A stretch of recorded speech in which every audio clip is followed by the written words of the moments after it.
Hello, this is James with a quick Ruby tutorial. So we're going to get started today with the difference between, well, of course, you could use puts or print to output.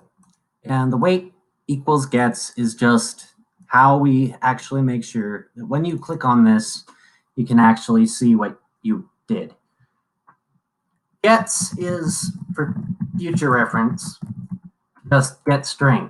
So we're saving it to a variable named wait. Wait doesn't mean anything. Gets does, as a keyword in Ruby. So, as you might have noticed,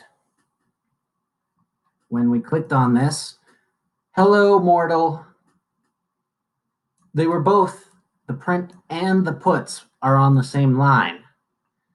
Now, if you were to switch the position of puts and print,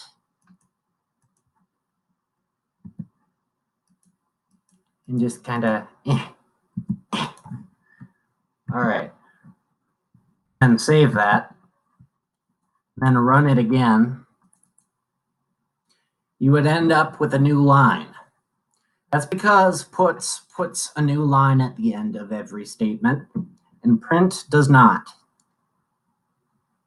So that gives you an idea of when to use print, when to use puts. And of course, this is how you set a local variable. Most variables you will use, most likely. Anyways, that's all for now.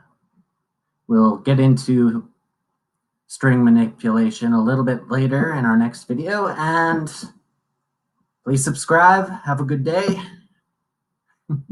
Don't get eaten. Ciao.